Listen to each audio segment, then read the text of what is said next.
안녕하세요. YMP 안주현입니다. 오늘 제 옆에 암살당하던 그 사람에서 화개장터 그 사람, 또 MZ세대지만 줄임말하면 조중동, 그리고 라면하면 우지파동이 생각나는 남자, 또 최근에는 선거송 부르고 뉴스까지 탄 사람, 그러나 근본은 음악 천재 이승빈 씨 모시고 얘기 한번 나눠보겠습니다. 안녕하세요. 안녕하세요. 네, 안녕하세요, 여러분. 유튜브에서 현재 피아노 방송인으로 활동하고 있는 이승빈이라고 합니다. 만나서 반갑습니다. 예, 참 거추장스럽게 저를 소개해 주셨네요. 예.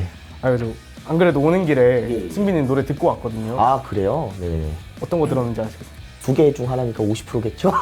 예, 무지개 대한민국 맞나요? 베토벤 소나타 8번 듣고 왔습니다. 그래요? 음원이 있던데요? 예. 어렸을 때 쳤던. 네네네. 어렸을 때 음원을 낼 정도면 사실 거의 음악 천재잖아요. 천재라고 하는데 저는 뭐 그렇게 생각 안 하고 그것도 그냥 콩쿠르 같은데 입상해가지고 뭐 주어진 그런 거였어요. 그래가지고 사람들이 많이 저에게 천재다 그러는데 사실 이게 약간 대중 심리라는 게 약간 천재 마케팅 하는 사람에게 좀 오히려 반감 사는 경우가 많거든요. 그래서 저는 저 스스로를 절대 그렇게 생각하지 않습니다. 예. 근데 다만 절대감인 측면에서 조금 더 좀 능력이 있다라는 것만이지 그 외에는 전혀 인정하지 않습니다. 그렇게 생각하지 않아요. 예, 않습니다. 예, 천재 아니에요. 뭐 음악 천재도 좀 과장이라고 볼 수 있겠지만 네네네. 최근엔 또 과장해서 정치 천재로 예, 네, 각종 연락을 받고 있습니다. 네, 참 어제 음악 유튜버인데 음악인들이나 뭐 그런 데보다 이런 뉴스나 언론사나 전개 쪽에서 조금 더 연락이 자주 와서 저도 좀 당혹스럽긴 해요. 네. 이게 시작된 게 흔히 말하는 이제 암살도네. 그러니까 그렇죠. 예. 도네이션에 정치인이나 아니면 좀 민감한 주제를 섞어가지고 도네이션을 보내는. 혹시 이 문화에 대해서 한번 설명해 주실 수 있나요?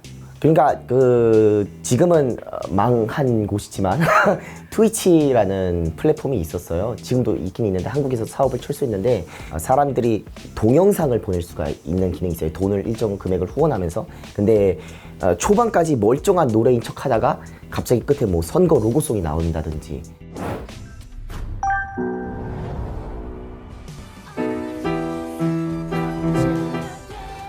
정말!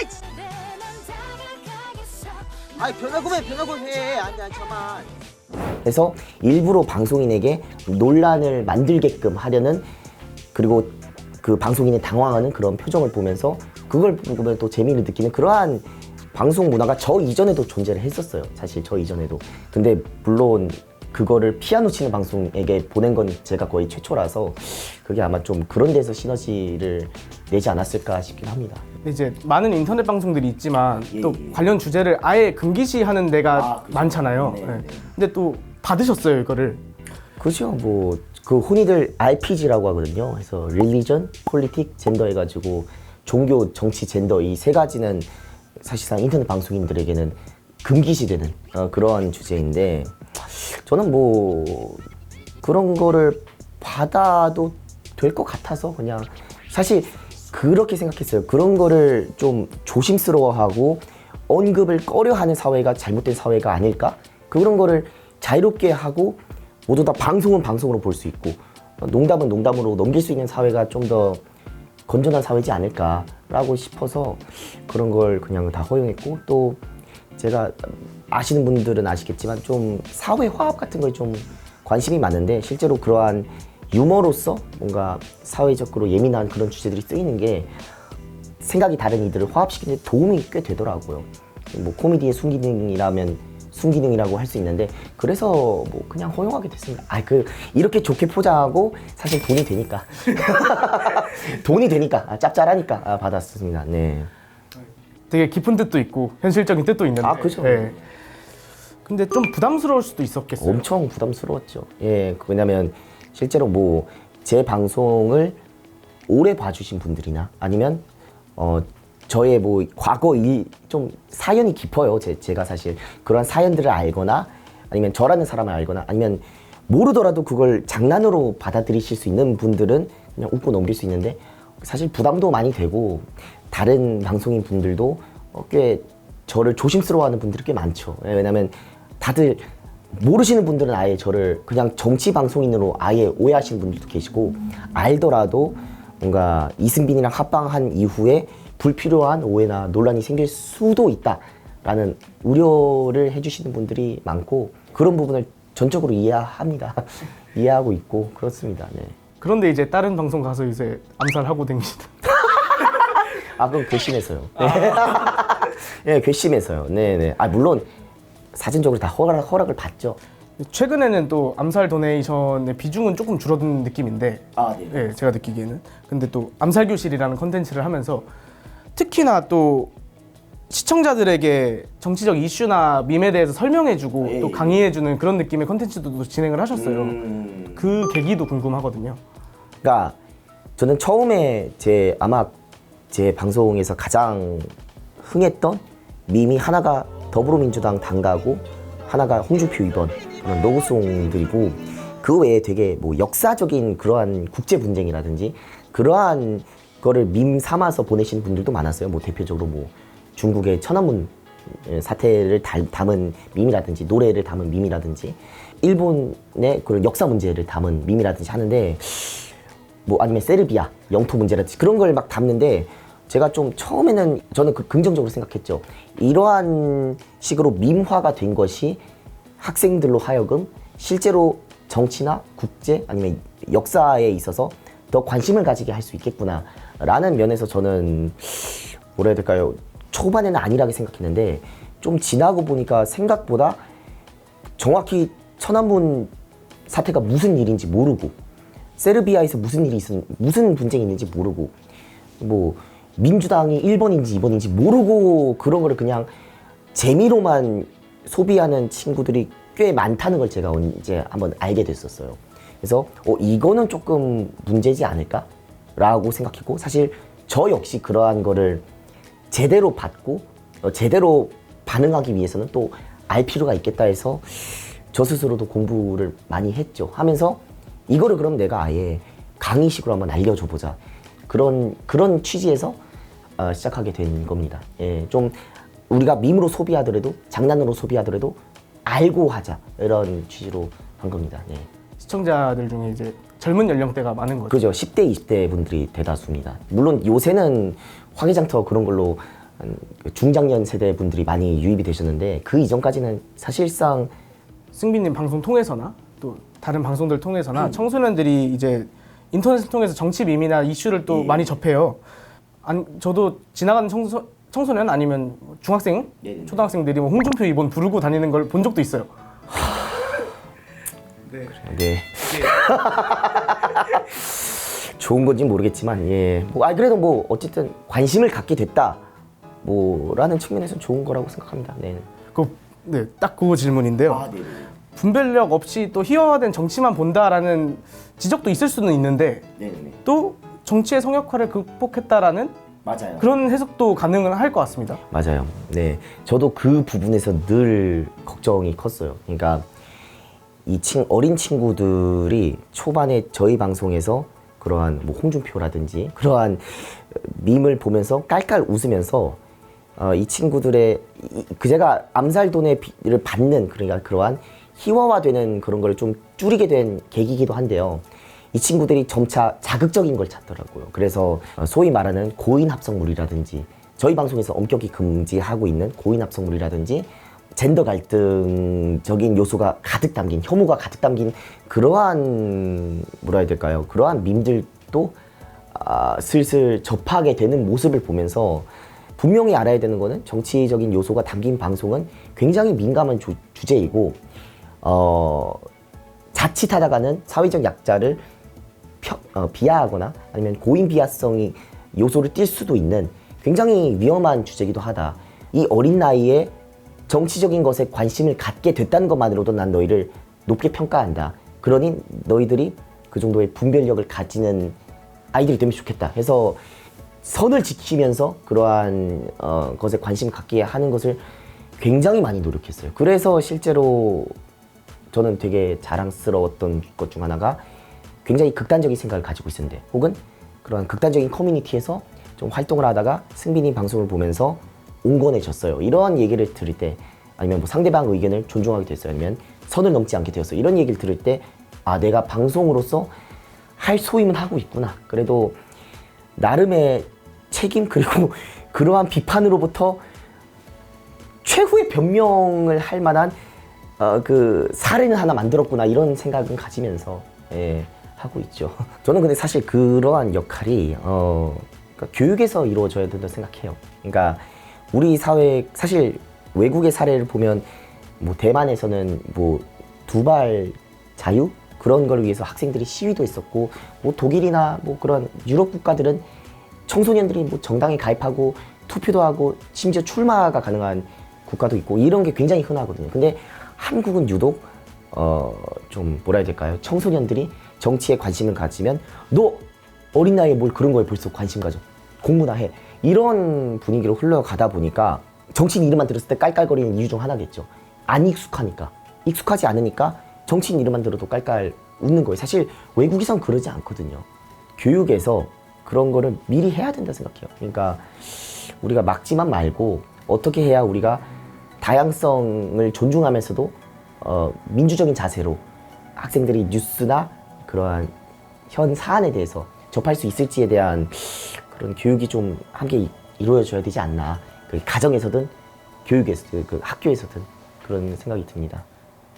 음악 얘기로 넘어. 아 드디어 네네. 일단 원래도 음악을 해오셨죠? 어렸을 때. 아유 예 저는 너무나도 놀랍게도 저는 초등학교 3학년 때부터 피아노를 이렇게 전공을 하기 시작했고 예술중학교를 다녔고 피아노과로 그 이후에 고등학교를 중국으로 유학을 갔고 대학을 미국으로 유학을 가서 계속 클래식 피아노만 해오던 사람이에요. 네. 놀랍게도 네 놀랍게도 네. 클래식을 하시던 분인데 또 무지개 대한민국을 발매를 하셨었어요. 아 네. 그대와 내가 좋아하는 색이 달라도 서로를 미워하지는 말아줘요. 클래식을 하시던 분이 이런 약간 일종의 뭐 대중음악이라면 대중음악이고 좀 클래식과 장르가 좀 다르잖아요. 많이 다르죠. 네. 또 시사하는 바도 있는 노래고. 네네네. 아 사실 그 노래를 내게 된 계기는 간단해요. 그 제가 고3 때 그러니까 이제 대학교 입시 실기 시험을 다 끝내고 합격 통보를 받았는데 그때 코로나였어요. 그리고 제가 중국에 있었거든요. 그러니까 집 밖으로도 못 나가는 사실 그때 놀고 이제 여행도 다니고 막 그래야 되는데 할 게 없는 거예요. 너무 심심해서 아 그냥 뭐 심심한 김에 노래 하나 작곡이나 할까 해서 한번 발매를 해보자. 6개월 정도 시간이 있으니까 해서 작곡을 하고 발매를 했던 노래가 무지개 대한민국이고 네. 주제나 아니면 가사를 그렇게 쓰게 된 혹시 평소에도 그런 생각을 가지고 있다가 내가 음악으로 표출해야겠다 뭐 이런 결심이 있었는지 아니면 예 있었어요. 왜냐면 제가 그 당시 실용음악이나 대중음악을 접했을 때 늘 들었던 의문이 왜 늘 한국의 대중음악들은 다 사랑 이야기뿐이지? 사회적이거나 뭔가 위로의 성격을 띠거나 그런 노래는 없는 건가? 라는 늘 생각이 들어서 저는 애초에 그 무지개 대한민국을 내기 전에 또 나는 사랑 노래는 안 쓸 거야 라는 그런 건 있었는데 그러다가 제가 생각했던 여러 가지 평소 갖고 있던 생각들 중 하나긴 했어요. 그러니까 화합적인 그런 노래 하나 내자. 그래서 뭐 낸 건데 막 엄청나게 나는 이런 노래를 쓸 거야 해서 쓴 건 아니고 그렇습니다. 네네. 그 노래 때문에 어려움을 많이 겪으셨죠? 예. 예, 뭐, 네. 그죠. 네, DC 인사이드의 아이돌이 되었죠. 예, 제가 DC 인사이드 아이돌이 되었고, 그 당시, 뭐 지금이야 웃으면서 얘기하는데, 그냥 처음 발매했을 때는 당연히 처음 낸 노래니까, 알고리즘을 못 하다가, 한 달 정도 지나면서 알고리즘을 좀 타는 거예요, 노래가.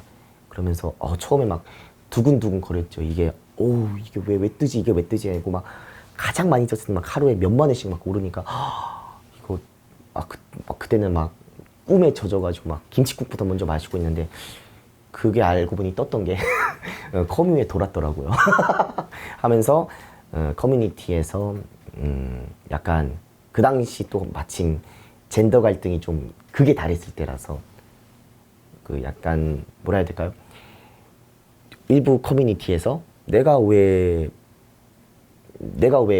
상대의 성별과 평화롭게 지내야 돼. 지금은 전쟁의 시대인데 그 화해를 부르짖는 자, 그 자가 범인이다. 막 이런 댓글들이 달리면서, 그리고 그때는 제가 얼굴을 공개 안 했을 때니까 사람들이 제 노래만 보고 이거는 100% 586 586이 낸 노래다 이러면서 저를 되게 많이 좀 안 좋은 말들을 많이 썼죠. 근데 사실 그 당시 막 이걸 스크롤 한 번 하면 막 악플이 한 막 10개씩 막 5개, 10개씩 막 새롭게 보여지니까 참다 결국 집에서 쓰러져가지고 그 악플들 때문에 세브란스 병원에 구급차를 타고 입원까지 했었던 그런 일이 있었는데 주변에선 또 그냥 삭제해라 라는 그런 얘기도 했었는데, 제가 그때 고민 끝에 삭제를 하지 않았던 건 그러한 댓글들이 달린 현상 역시 이 작품의 일부라고 저는 생각을 해가지고,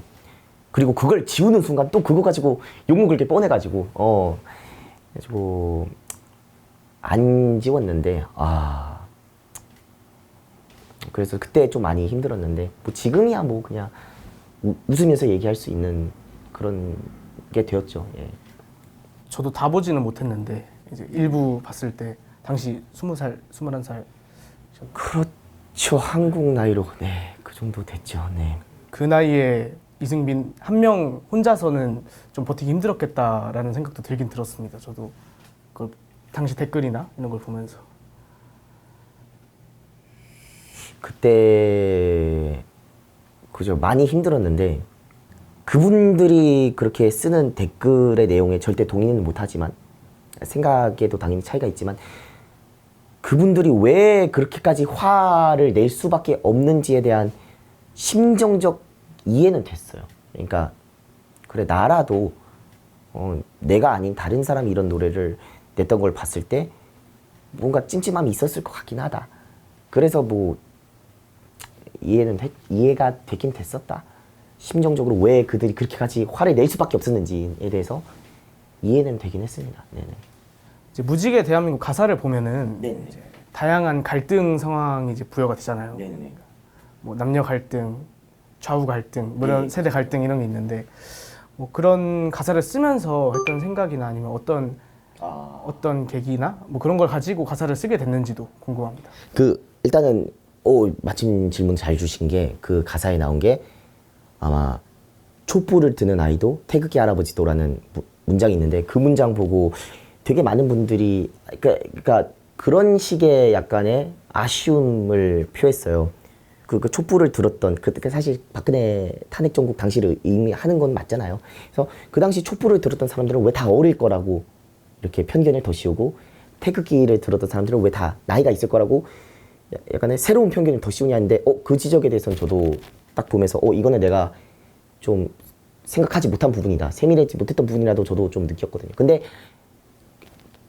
변명을 드리자면, 그 가사는 제 친할아버지에 대한 얘기예요. 그 태극기 할아버지는 제 친할아버지 얘기거든요. 그러니까 그때를 생각해 보면, 우리 사회가 그 박근혜 전 대통령의 탄핵 정부를 생각해 보면, 그 당시만 하더라도 태극기 집회에 참가하시는 어르신들을 그냥, 저 역시 솔직히 그런 생각이 없었던 게 아니에요.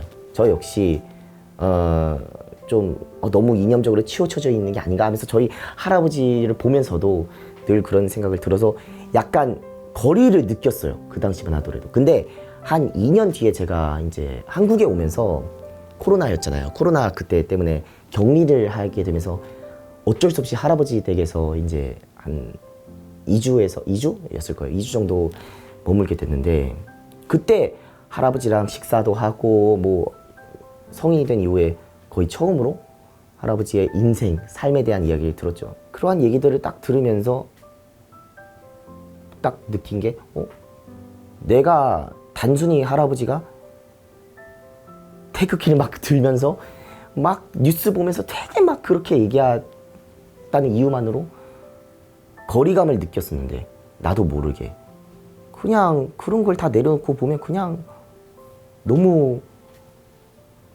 손자를 사랑하는 그런 할아버지인데, 내가 정말 잘못된 편견을 가지고 있었구나. 할아버지는 나를 뭔가 태극기를 함께 들지 않았다는 이유로 뭔가 나를 안 좋게 바라보는 게 전혀 없고 나를 그냥 자신의 손자라는 그 이유 하나만으로 너무나도 사랑을 주고 다 챙겨주려고 하시는데 나는 왜 그러하지 못했을까? 라는 그러한 저의 후회에서 나온 말이에요. 후회에서 나온 말이고 저의 개인적인 그래서 그 표지를 보시면 그 무릎 꿇고 있는 게 제 할아버지가 모티브예요. 제 할아버지를 모티브로 그린 거예요. 그래서 그 부분을 좀 말씀을 드리고 싶었고 저는 그래서 1절에는 이념 갈등을 넣고 2절에는 젠더 갈등을 넣자라는 생각을 하고 있었는데 젠더 갈등 관련된 그 가사가 제일 오래 걸렸어요. 어떻게 가사를 내가 적어 넣어야 남성들이 겪고 있는 아픔과 여성들이 겪고 있는 아픔을 가장 잘 표현해낼 수 있을까? 그 가사 딱 한 문단만 거의 한 일주일을 걸렸던 것 같아요. 그러다가 딱 떠오른 게 그거였죠. 울 수밖에 없던 여자, 울 수 없었던 남자였는데 저는 제 스스로도 칭찬해요. 가끔 감탄해요. 이런 문장 어떻게 썼을까 하면서.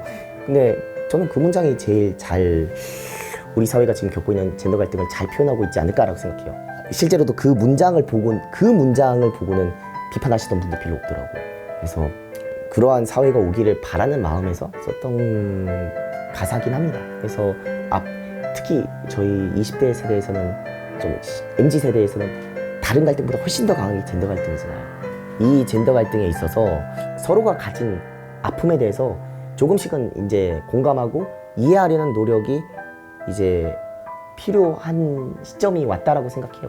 이거를 무조건 민감하고 예민한 주제니까 언급하지 마. 야야야. 괜한 논란 만들지 마. 이렇게 서로 나뉘어지기보다는 남성과 여성이 한 곳에 다 모여서 다 털어놓을 그러한 필요성이 있지 않을까라는 생각이 들기도 합니다. 그 다음에 또 노래를 한 곡 더 내셨죠? 네. 나빌레라라는 노래를 내셨는데 이 노래 해석 가지고 조금 해석이 다양하게 되는 것 같습니다. 네. 그게 무지개 대한민국 사실 지금 이 얘기는 제가 방송에서도 안 밝히고 처음 밝히는 건데요. 그 가사가 되게 좀 중의적으로 제가 쓰긴 했잖아요. 무지개 대한민국과는 다르게 좀 무지개 대한민국은 되게 직설적으로 무엇을 의도하는지가 확실하게 보인다면 그때 무지개 대한민국을 쓰면서 제가 약간 제 스스로 다음에 뭔가 개선할 점이 있다면 약간 제가 지금 무지개 대한민국이 품고 있는 그런 가사 뜻이 좋은 걸지라도 해석의 여지가 단 하나뿐이면 그거는 좀 뭐라 해야 될까 너무 좀 극단적으로 말해서 프로파간다적으로 보여질 수도 있겠구나라는 거를 제가 느꼈어요. 그래서 오히려 반감이 생길 수도 있겠구나 해서 다음 노래를 낼 때는 가사를 쓸 때 중의적인 뜻으로 해석이 되게끔 여러 가지 듣는 이에 따라서 다르게 해석이 되게끔 내가 쓰자 해가지고 정말 한 달 이상을 고민한 끝에 낸 노래긴 합니다. 네네. 가사 작사한 곡이긴 합니다. 네. 작사할 때 든 생각은 있겠지만 그거에 대해서 밝히지 않는 것도 일종의 작품의 일부라고 볼 수 있나요? 아니면 네, 예. 왜냐면 저는 한국 교육 제가 오늘 너무 한국 교육을 많이 까는 것 같은데 정말 제가 마음에 들지 않았던 것 중 하나가 국어 시간에 교과서에서 다 가르쳐요. 이거는 이걸 의미하는 거고 이 시에서 화자는 이걸 뜻하는 겁니다라고 하고 그걸 외우게 해요. 근데 제가 나빌레라는 이런 의도로 쓴 노래입니다를 밝히는 순간 정답이 딱 정해져 버리니까 그래서 저는 그걸 원치 않아 가지고 듣는 사람에 따라서 그냥 알아서 해석하게끔 내버려 두는 것이 낫겠다라는 생각이 들었죠. 그래서 3집도 지금 계속 미뤄지는 게 중간에 완전히 갈아엎었어요, 제가. 왜냐면 노래를 냈는데 다른 것들도 마음에 안 들지만 가사가 너무 직설적인 거예요. 이거는 여러 가지 해석의 여지를 내가 아예 닫아놓은 무지개 대한민국보다 과 비슷한 그러한 노래가 되겠다 싶어서 일부러 다 갈아엎었어요. 그래서 지금 노력하고 있습니다. 네. 대단한 음악가 같은데. 아니 이게 아니요 그렇지 않습니다. 제가 근데 그게 가능했던 거는 제가 대중성을 완전히 포기했기 때문에 가능할 것 같아요. 완전히 그냥. 되게 무겁다면 무겁고 좀 진지한 얘기를 했는데 지금까지 예, 좀 가볍게 네네네. 방송 겸 음악 겸 해서 질문 예, 예. 네, 드려보도록 하겠습니다. 예. 최근에 화개장터 노래 부르신 걸로 네. 그거 덕분에 제 방송 수명이 좀 연장되었고, 그냥 시골 장터지만 있어야 할 건 다 있고요. 좀 그런 오해에서 벗어났어요. 저를 모르시는 분들은 저 사람 정치 방송하는 사람 아니야 해서 그 화기장터 부른 사람 이렇게 변해가지고 뭔가 저 자신을 소개하기에 조금 더 편한, 안녕하세요 그 홍준표 돈 내봤던 사람입니다라고 하는 것보다는 화기장터 그 사람이다라고 하는 게 더 잘 먹히고 그분들도 저를 부담 없이 대할 수가 있어서. 이거는 사실 여기 오면서 가장 하고 싶었던 질문입니다. 네네네. 화개장터가 전라도와 경상도를 가로지르는 노래지 않습니까? 예. 이게 또 동서화합의 의미가 있는 그죠, 건지 또 이 노래를 선택을 했을 때 아니면 이 노래를 부르려고 했을 때 이런 부분이 좀 끌렸다? 뭐 이런 게 있었는지. 그 화기장터가 원래 제가 좋아하던 노래예요. 원래 제가 좋아했던 노래고, 무지개 대한민국이라는 노래를 썼을 때 제가 굉장히 많은 영감을 받고 뭔가 참고를 했던 노래이기도 합니다. 어쨌든 대한민국에서 약간 화합을 의미했던 노래가 손에 손잡고 화개장터 그 정도밖에 없더라고요. 좀 어느 정도 유명한 노래들 중에서. 그래서 그런 거를 좀 많이 봤었고 좀 많이 참고를 했었고, 그래서 그때 불렀던 노래 클립이 제가 인스타에 업로드하기 1년 전에 불렀던 거예요. 그래서 그때는 진짜 아무 생각 없이 신날 것 같아서 그냥 불렀던 거지, 뭐 내가 뭔가 뜻을 가지고, 특별한 뜻을 가지고 막 그런 노래를 부른 건 아닙니다. 네네. 근데 덕분에 화개장터로 유명해지시고 또 선거송도 부르셨어요. 예, 맞아요. 이렇게 총선 얘기로 좀 예. 일단 투표하셨습니까? 예, 투표했죠. 네네. 어디 찍으셨습니까? 비밀 투표인데 저는 근데 그 지난 대선 때는 저는 그냥 1번부터 끝번까지 다 찍고 나왔어요. 그래가지고 이렇게 말을 해야 제가 살아남겠죠? 예. 투표도 무지개로 하셨네요. 예. 예. 이제 선거송을 부르게 되셨는데, 네네네. 그러니까 평소에 뭐 정치 관련 의제는 많이 다루시지만 예. 선거송을 부르게 된 건 또 특별한 일인 것 같아요. 그래서 예, 그죠. 계기가 되게 궁금하거든요. 제가 그 화기장터 클립이 뜰 때쯤에 그 한쪽 후보로부터 먼저 연락이 왔어요. 좀 고민을 해보겠다라 했죠. 왜냐면 한쪽만 부르는 순간 약간 오해가 생길 수 있으니까. 근데 바로 다음 날에 상대당 후보 측에서도 또 연락이 온 거예요. 그래서 불러줄 수 있냐 해서 이러면 되지 해가지고 제가 녹음을 하게 됐어요. 그래서 했죠. 가사도 시청자분들이랑 같이 썼던 예, 거예요. 맞아요. 네. 방송 키고 같이 쓴 거예요. 예, 맞아요. 같이 개사를 했죠. 그 되게 신기했어요. 그러니까 진보 보수가 함께 진보 보수 후보의 가사를 써주는 게 참 이럴 수가 있구나라는 생각이 들긴 했죠.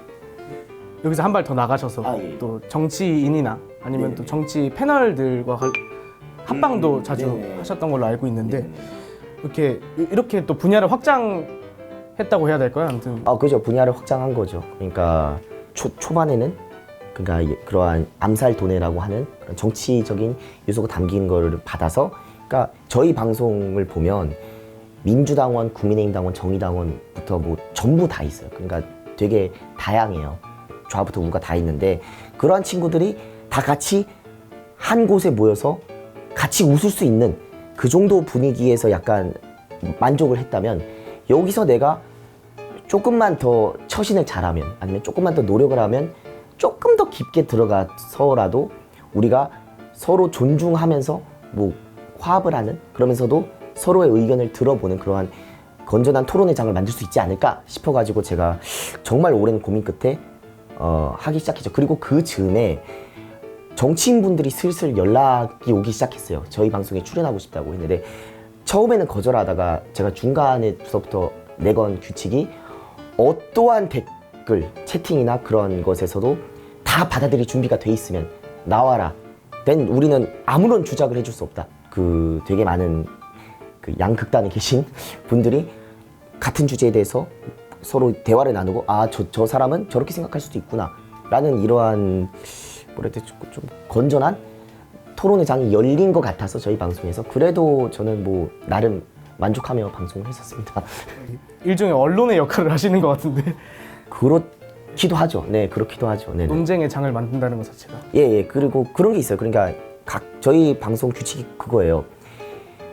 이승빈은 우리 방에서 싸움이 일어나면 무조건 방송 은퇴를 한다라고 전 아예 못을 박아놨었거든요. 그러니까 토론을 하는 건 좋은데 서로를 존중해라 했는데 가끔 그 토론이 좀 격해질 때가 있어요. 카페라든지 방송에서. 그러면 저는 디스코드를 열어서 그냥 다 초대해요. 양쪽 입장을 초대해서 대화를 시켜서 그런 식으로 보면 뭐 언론의 역할이기도 하네요. 그러네. 언론의 역할을 내가 하고 있었네요. 네.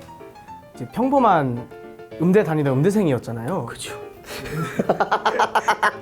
어쩌다가 이렇게 인터넷 방송판으로 뛰어들게 되셨는지 그 계기가 궁금합니다. 그러니까 제가 말씀드렸잖아요. 무지개 대한민국이 발매 초기에는 되게 좀 반응이 안 좋았다. 그리고 싫어요가 더 많았고 그랬었는데 저는 그때만 하더라도 인터넷 방송을 아예 몰랐어요. 저는 그냥 트위치는 아예 들어본 적도 없었고 아프리카 TV도 이름만 알았어요. 진짜 그냥 근데 거기 누가 있는지도 아무도 몰랐어요. 그 정도였는데 그러다가 원래 제가 제가 시초가 아니에요. 원래 암살도네 같은 걸 봤던 방송인 분들이 많이 계셨거든요. 제 노래가 논란이 된 노래잖아요. 논란이 된 노래니까 방송인들을 당황시키기 위해서 제 노래를 사람들이 보내기 시작하는 거예요. 근데 그 시청자들이 근데 방송인 분들도 이걸 들으면서 근데 이 노래는 논란될 노래가 아닌데 왜 보내? 이러면서 시청자들도 그러게 이 노래가 왜 논란된 거지? 요런 반응들이 생기면서 좀 좋아요 비율이 조금 역전하기 시작하고 뭔가 그런 암살도네를 쏘는 걸 좋아하시는 분들이 와서 댓글을 막 달기 시작하고 하면서 저에게 막 알려주었죠. 하면서 댓글로 안녕하세요 승빈님 노래 트위치 방송에서 보고 왔어요. 느꼈죠.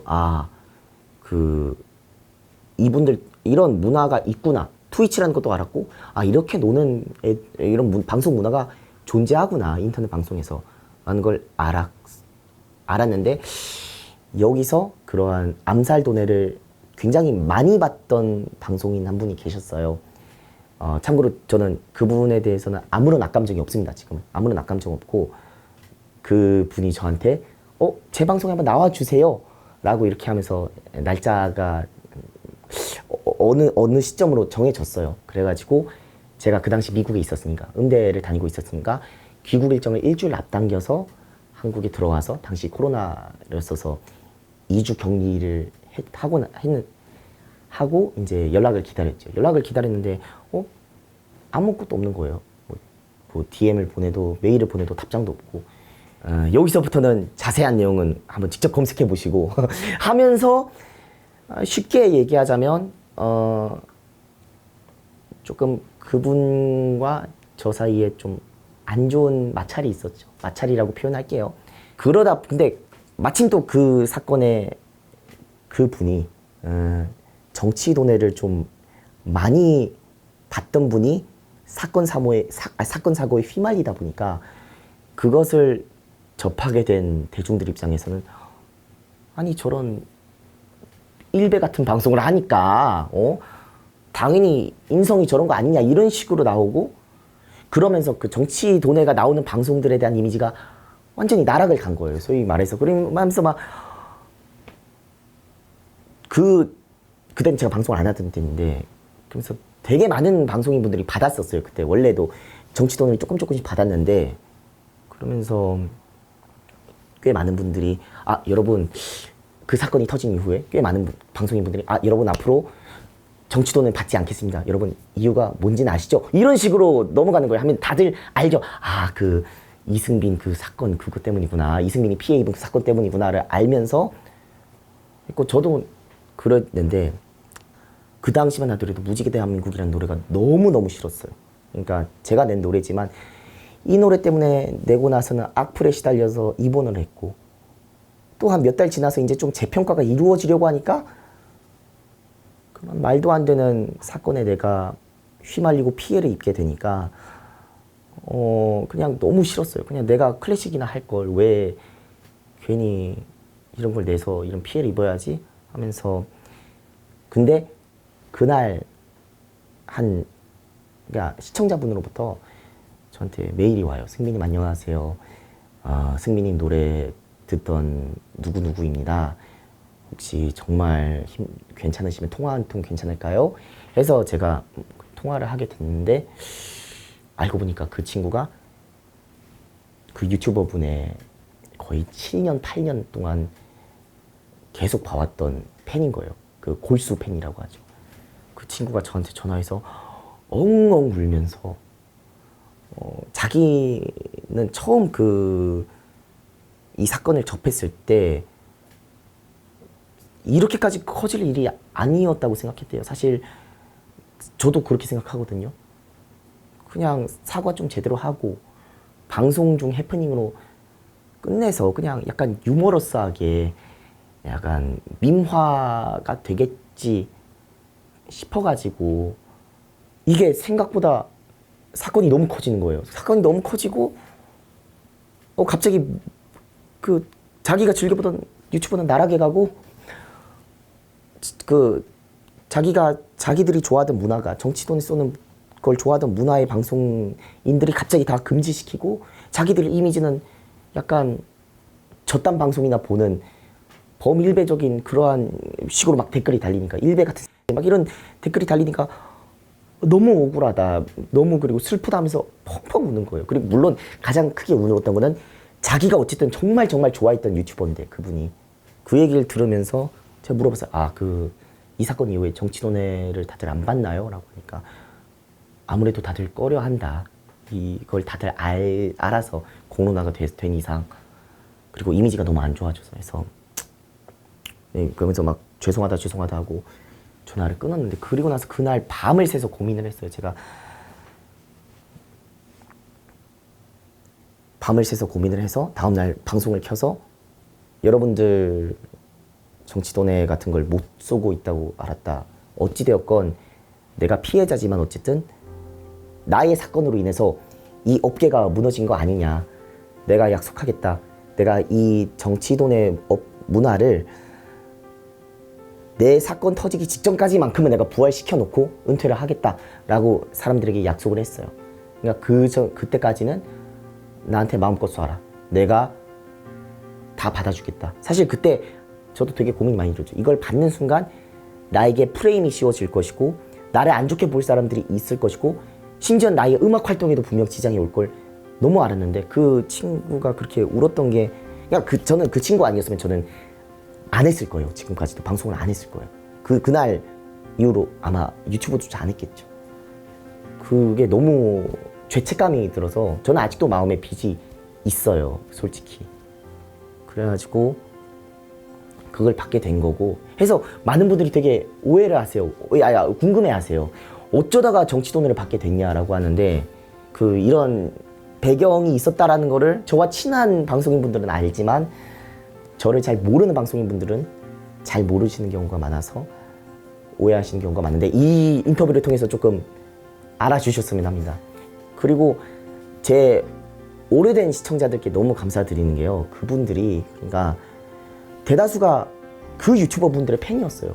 근데 한 150명 가까이가 온라인 서명운동까지 받아줬어요. 자기들이 자발적으로 이승빈을 보호하자 이러면서 온라인 서명운동까지 받아줬는데 거기 더 웃긴 게 자신이 속해 있는 정당이 있습니까 했는데 민주당 뭐 자유한국당 정의당인데 그리고 없음 무소속 이런 게 다 있는데 골고루 다 있는 거예요. 그걸 보고 너무 그날 펑펑 울었어요. 제가 너무 그러니까 악플 사건 때는 내 편에 서주던 사람들이 저거 매우 미미했었는데 지금은 아니구나라는 내 편이라는 게 사람들이 생겼구나라는 그 생각을 갖게 되어서 지금도 되게 고마워하고 사실 지금까지도 그래서 모든 사람들이 야 슬슬 그만 받아라고 해도 그런 거를 완전히 금지하지 못한 이유가 그거에 대한 고마움이 너무 커요. 그때 그들이 아니었으면 나는 사회적으로 죽은 사람이나 매장 당한 사람이나 마찬가지였을 텐데 그들이 날 살렸다라는 그 생각 때문에 아직도 받는 게 그 이후 지금까지도 받는 거다라는 말씀을 여기서 해명하고 싶었습니다. 그렇게 해서 제가 정치도네 방송을 정치도네를 받는 암살 방송을 하게 된 거고 그게 지금까지 이어져 오는 거다. 그래서 딱히 그런 걸 원래 좋아하던 사람이 아니고 그런 거에 대한 마음의 빚 때문에 하던 사람이다라는 거를 좀 알아주셨으면 합니다. 이번 인터뷰를 통해서. 어린 시청자들 아니면 젊은 시청자들이 이제 주 시청층인데 이분들이 이제 정치를 바라보면서 아니면 정치 관련된 컨텐츠를 바라보면서 뭐 가졌으면 하는 생각이나 아니면 태도나 뭐 태도라고 하면 조금 훈계식인 것 같지만 아무튼 뭐 청소년에게 한마디 아니면 젊은 사람들에게 한마디 이런 식으로 해서 덧붙이시자면 사실 저도 그들과 그렇게까지 뭔가 나이 차이가 나는 입장은 아니라서 같은 또래로서 뭔가 제안하는 식으로 얘기를 하자면 우리 윗세대, 우리 예전 세대는 산업화와 민주화라는 거대 담론들을 이루어내면서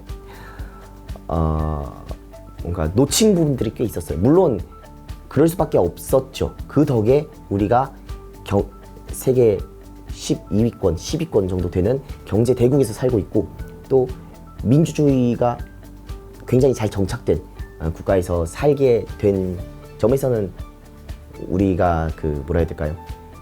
당연히 감사하고 또 어쩔 수 없었다라는 측면이 있지만 그러면 이제 우리 세대가 해야 될 일은 산업화와 민주화라는 거대 담론에 밀려나서 어른들이 챙기지 못했던 그러한 세세한 부분들이지 않을까라는 생각이 들어요. 그러니까 6.25 이후에 거의 죽어가던 대한민국을 일단 긴급 수술을 했다고 생각해요. 우리의 중장년층과 노년층이. 이제 우리가 해야 되는 거는 이제 세밀한 정밀 수술이라고 생각해요. 그래서 그러한 거에 좀 함께 하는 게 좋지 않을까라고 생각해요. 그것이 당신이 보수건, 진보건, 어떠한 이념을, 어떠한 젠더 가치관이나 어떠한 사상을 가졌건 자신이 당연히 이루고자 하는 게 있겠죠. 모두에게나. 근데 그것만을 위해서 노력하기보다는 그것을 이루는 과정에서도 소외받거나 상처받는 이들이 없게끔 추가적으로 말씀드려도 되죠. 사실 방송에서도 제가 진행하는 방송도 사실 그때 저희 탄핵정국 때 생각해보면 아마 나오셨던 분이 더불어민주당의 문재인 후보, 자유한국당의 홍준표, 국민의당 안철수, 바른정당 유승민 그리고 정의당의 심상정이었는데 그때의 분위기를 저희가 지금 되돌아보면 유승민까지 인정했어요. 저희가. 근데 약간 우리 세대에서 홍준표의 이미지가 가장 안 좋으니까 젊은 층 내에서 그래서 도네이션으로 가장 많이 쓰였던 게 홍준표였던 거예요. 그 방송인들한테. 근데 그러다 보니까 사람들이 처음에는 그냥 단순히 웃음으로 넘기다가 알고리즘이 이제 뜨죠. 홍준표 연설, 홍준표 만말 뭐 이런 게 막 뜨면서 생각보다 이 아저씨 나름 틀린 말만 하진 않네? 아니면 뭐 내가 좀 공감이 갈 만한 말들도 하네? 아니면 나랑 생각은 달라도 그래도 나름 뭐 소신이 있는 사람이냐면서 나름 홍준표에 대한 긍정적인 이미지를 만들어주기 시작했거든요. 그래서 사실 정치하시는 분들은 정말 모르지만 이 밈의 역할이 적어도 젊은 층 내에서는 정말 큰 역할을 했었어요. 알고리즘을 왜냐면 퍼뜨리게 하게 된 요소라서. 그래서 그러한 식으로 뭔가 코미디의 역할이 그러니까 적어도 내가 무조건적으로 배척했던 정치인의 혹은 주장에 귀를 기울이게 만들었다는 그 점만으로도 저는 정치 밈이라고 해야 될까요? 그런 정치 도네들이 매우 큰 역할을 했다라고 저는 생각합니다. 제가 농담 느낌으로 적어놓은 질문이 있는데 이제 이게 비집고 들어갈 틈이 없어서 질문을 못하다가 지금 이제 할 수 있을 것 같습니다. 홍준표 대구시장의 한마디. 아 그래요? 자 저기 보시고 합방 한번 해주세요. 한번 저는 개인적으로 한번 꼭 만나 뵙고 싶긴 해요. 어쨌든 한번 합방 한번 해주시면 감사드리겠습니다. 예. 네, 지금까지 스트리머 이제 BJ인가요? 지금 현재는 아프리카 TV로 에서 좀 주력적으로 방송을 하고 있는데 아프리카 TV도 이제 스트리머로 바뀌니까 스트리머 겸 유튜브 겸 또 음악가 이승민 씨 모셔놓고 얘기 나눠봤습니다. 흔쾌히 받아주셔서 감사합니다. 아니야. 감사합니다. 감사합니다. 그러면 여기서 마무리해 보도록 하겠습니다. 네, 감사합니다. 감사합니다.